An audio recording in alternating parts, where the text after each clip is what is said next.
नमस्कार दोस्तों, मैं अनुराग ओझा। हमारे साथ में डॉक्टर दुआ जी हैं। इन्हीं से जानेंगे कि अंबेडकर को लेकर जो अमित शाह ने बयान दिया उसको लेकर क्या सोचते हैं। सर, पहले तो आपका बहुत बहुत स्वागत है। मैं आपके चैनल को अभिनंदन करूंगा। आपके दर्शकों को नमस्कार। ये जो अमित शाह का दुर्भाग्यपूर्ण वक्तव्य है, और वो भी पार्लियामेंट के अंदर, संसद के अंदर, जी जो लोकतंत्र का एक मंदिर है, उस मंदिर को विशुद्ध किया जाता है। क्योंकि लोकतंत्र में संविधान एक बहुत बड़ा आम एक हिस्सा है, एक ग्रंथ है। एक जिस तरह से हम अगर राम को मानते हैं तो रामायण की हम मान सम्मान करते हैं, वो हमारा धर्म ग्रंथ है। उसी तरह से अगर हम लोकतंत्र को मानते हैं तो संविधान को मानना पड़ेगा। और संविधान के लिए हमारे देश के प्रधानमंत्री अपना मत्था टेकते हैं, हर विदेशों में जाते हैं तो कहते हैं कि मैं बाबा अंबेडकर, गांधी और जो है गौतम बुद्ध की धरती से आया हूं। जब भारत के अंदर होते हैं तो नफरत की बाजार करते हैं। अमित शाह क्या सोचते हैं, जो गृह मंत्री हैं, जिनके अंदर में कार्यपालिका आता है, न्यायपालिका आता है, एक संवैधानिक पद पर, एक जिम्मेदार पद पे बैठे हैं, और उस अंबेडकर का जो संविधान की ड्राफ्टिंग का अध्यक्षता किया, उस पूरे संविधान का अध्यक्ष हमारे स्वर्गीय पहले राष्ट्रपति राजेंद्र प्रसाद थे। उसमें 336 मेंबर थे, लेकिन जो ड्राफ्टिंग कमेटी के अध्यक्ष थे वो बाबा अंबेडकर थे। उन्होंने देखरेख में किया। जो दलित, शोषित और पिछड़ा थे, जिसको आज जोड़ के हिंदू राष्ट्र की बात कर रहे हैं कि हर एक कोई बराबर है और हमारे संविधान में समानता का अधिकार दिया गया। आप वहां कहते हैं कि अंबेडकर अंबेडकर करते हो। अरे इतना क्यों करते हो? तो इतना में तो तुम भगवान का नाम ले लो, तुम आप स्वर्ग चले जाओगे। तो ये अपमानजनक, ये व्यंग है। ये व्यंग देना ठीक नहीं है। लोग चाहते हैं कि हमको स्वर्ग, सर हर लोगों की तमन्ना है कि हम स्वर्ग जाएं। अंबेडकर अंबेडकर वही तो अमित शाह जी समझा रहे थे, आप लोग उसको गलत नहीं। देखिए, स्वर्ग हर आदमी जाना चाहता है, हर आदमी मोक्ष प्राप्त करना चाहते हैं। हमारे देश के प्रधानमंत्री जो है वो विष्णु के अवतार हैं। इन्हीं लोगों ने राम को पकड़ के भी लाए हैं। यही दिल्ली के अंदर जो है हमारे मुख्यमंत्री खेड़ाव रखा हुआ है, राम है, और भरत राज कर रही हैं अतिशी, और उसके जो डिप्टी सीएम है वो लक्ष्मण है। तो यहाँ पे रामायण गढ़ा जा रहा है दिल्ली में। पूरे भारत में राममय माहौल बना हुआ है। उधर जो है कुंभ का मेले की तैयारी हो रही है। वहां आप संविधान, जो हमारा जो है सेकुलर देश है, धर्मनिरपेक्ष देश है, वहां पे 80% लोग बाबा अंबेडकर को अगर श्रद्धा देखते हैं, आइकॉन मानते हैं, सुपरस्टार मानते हैं, भगवान मानते हैं, तो किसी को मिर्ची लगना ये उचित नहीं है। ये उनके सम्मान पे ठेस पहुंचता है। जैसे आपको वीर सावरकर को कहते हैं कि वीर सावरकर को मेरा गुरु मानो, आप जो है गोडसे को मानो। क्यों मानो? जब हमने सत्यमेव जयते कहा, मैंने अशोक को माना, मैंने जो है गांधी जी को माना। सत्य अहिंसा के राष्ट्र में हम रहते हैं। आप हमें नफरत में, आप हिंदू मुस्लिम करते हैं। आप ही के लोग कहते हैं, यही भागवत मोहन जी कहा कि जितने भी भारत के अंदर मुसलमान है वो हिंदू था। तो फिर तो हम सब भाई भाई हैं। और जो है आज जो है नफरत, आज जो है सारे मंदिर मस्जिदों को और उनको खोद करके निकाल रहे हैं भगवान को। मैं पूछना चाहता हूं अपने ही समाज से, अपने हिंदुत्व भाइयों से, कि ये 1000 साल जहां भगवान जो है मस्जिद के नीचे दब गए, उस पे आजान देते रहे, तो क्या उन्होंने आजान नहीं सुना था? वो निकल जाते खुद और खुद अपने को बचा लेते। तो ये सदियों से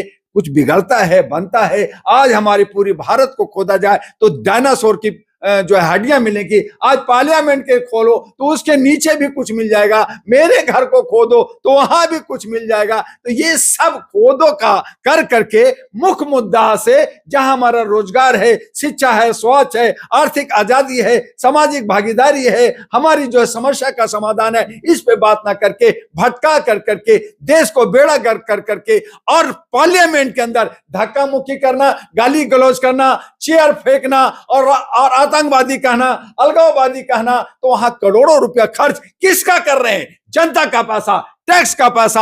आप मौज मस्ती, आप मीटिंग ईटिंग में खर्च कर रहे हैं। और इस तरह का अपमान कोई क्यों सहेगा? तो पूरा समाज अगर बाबा अंबेडकर का सम्मान करता है, इज्जत करता है, तो आपको भी इज्जत उसी तरह से करना होगा। क्योंकि आपको जब वोट चाहिए, आपको 47% वोट मिलता है। आप लोग कहते हैं कि ये जो मनुवादी, ये जो स्वर्ण लोग हैं वो 10 से 12% है, 15% है, तो बाकी 30% वोट कहां से आता है? वही में से आता है। और अगर आप उसे नाराज करते हो तो कहीं ना कहीं आप खुद बांट रहे हैं, आप फिर काटने की बात करते हैं, और एक तरफ उसका पर्यवेक्षी कहते हैं कि सब जुड़ेंगे तो हम जो है सब संगठित होंगे तो सेफ रहेंगे। यही प्रधानमंत्री कहते हैं, तो कहते कुछ है, करते कुछ है, समझ में नहीं आता। जनता को भटका रखा है, हर तरह से उनको लोक लुभावना लॉलीपॉप देख रखा है, नूरा कुश्ती चल रहा है, और हमें कहीं ना कहीं जनता को भटका करके दमन और शोषण उत्पीड़न किया जा रहा है। हमारे आने वाले जनरेशन जो 65 करोड़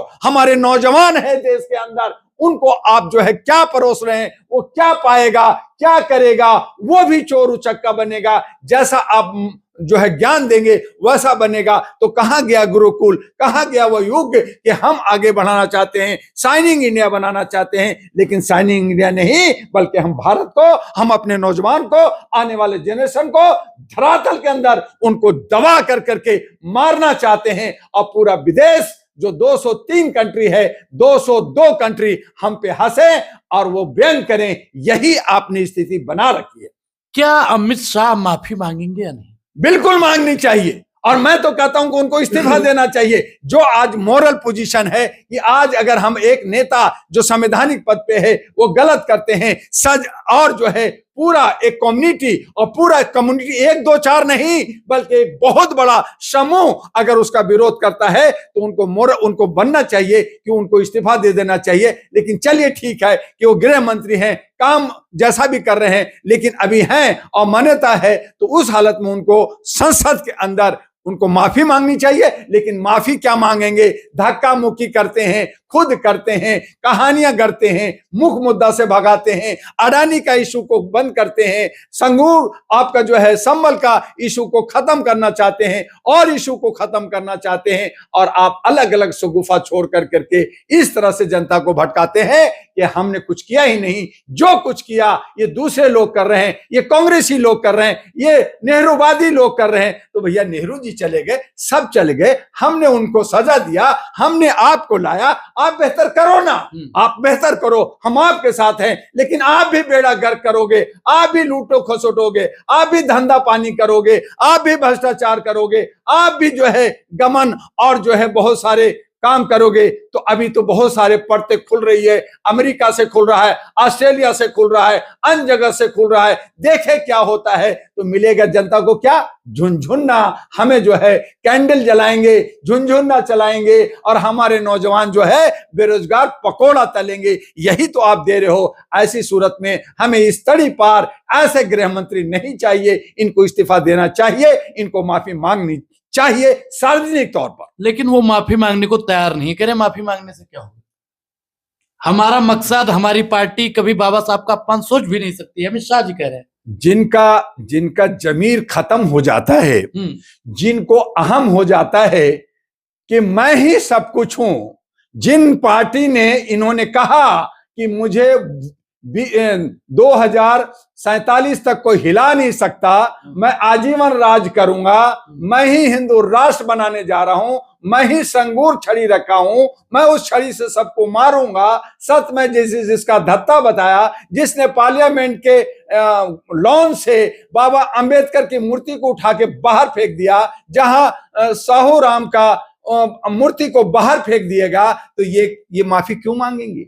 माफी तो बेचारे जो है, जो लोग राष्ट्र भक्त होते हैं, जो राष्ट्र को, समाज को, जो देश की मान मर्यादा रखते हैं, जिनकी इज्जत होता है, जो लोग एक दूसरे से मिल कर करके सामाजिक सौहार्द लाते, वो माफी मांगेंगे। वो क्यों मांगेंगे? जो डाकू हो वो कौन मांगेंगे? जो तड़ी पार हो वो क्यों मांगेंगे? जो बदले की भावना से काम करता हो वो क्यों मांगेंगे? जो नफरत की बाजार को पैदा कर करके, खून खराबा कर करके आज हमारे भारत के अंदर जहां भी दंगा फसाद लूट खसोट होता है, चाहे वो मणिपुर हो, बंगाल हो, उत्तर प्रदेश हो, या महाराष्ट्र हो, बदलापुर हो, वहां पे गरीब का बच्चा मरता है, मध्यम परिवार के बच्चे और बच्चियों के साथ जो है व्यभिचार होता है। किस लीडर के बच्चियों के साथ, किस जज के बच्चियों के साथ, किस जो है IAS IPS के बच्चों के साथ व्यभिचार होता है? ये तो जो है पुआ पकवान खाते हैं, एरोप्लेन में जेट में घूमते हैं। जब कुछ मामला खराब होगा, देश जलेगा,